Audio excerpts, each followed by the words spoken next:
अस्सलामुअलैकुम सामीन। इस वक्त हम जनाब क़ाज़ी अब्दुल वहाब क़ासमी के फ़र्ज़ंद अर्जुमन क़ाज़ी अब्दुल रहमान की नमाज तरावीह की तिलावत कलाम पाक पेश कर रहे हैं।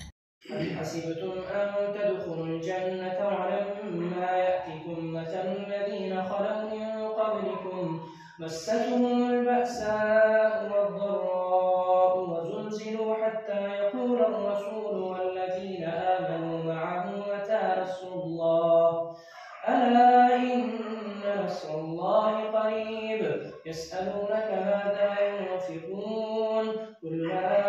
أنفقتم من خير فللوالدين والأقربين واليتامى والمساكين وابن السبيل وما تفعلوا من خير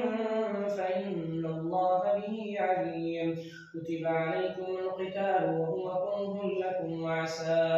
أن تكرهوا شيئا وهو خير لكم وعسى أن تحبوا شيئا وهو شر لكم والله يعلم وأنتم لا تعلمون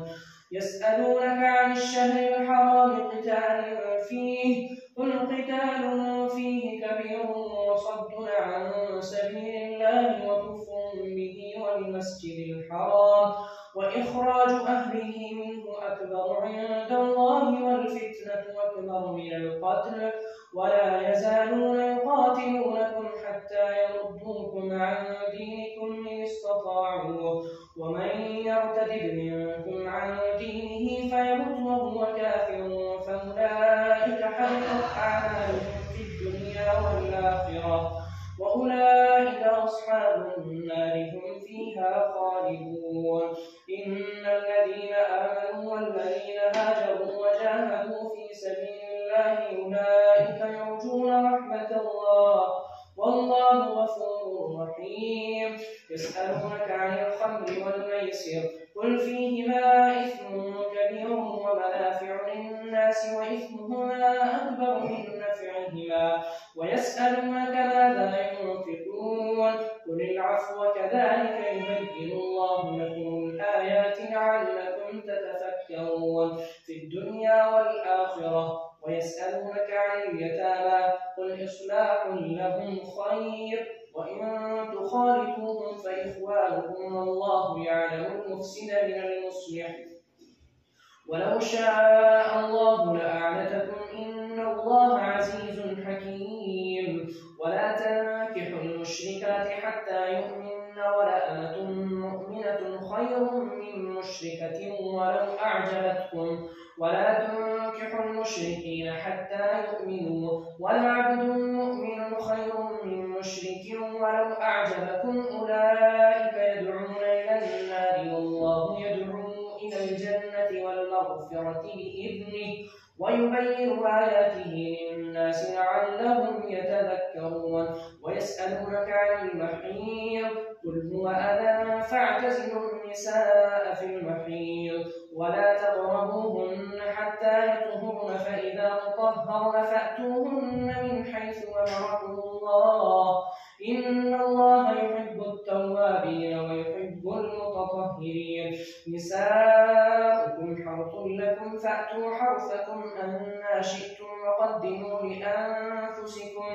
وقدموا لأنفسكم واتقوا الله واعلموا أنكم ملاقوه وبشر المؤمنين ولا تجعلوا الله عرضة لأيمانكم أن تبروا وتتقوا وتصلحوا بين الناس والله سميع عليم لا يؤاخذكم الله باللغو في أيمانكم ولكن يؤاخذكم بما كسبت قلوبكم والله غفور حليم للذين يؤلون من نسائهم تربص 4 أشهر فإن فاءوا فإن الله غفور رحيم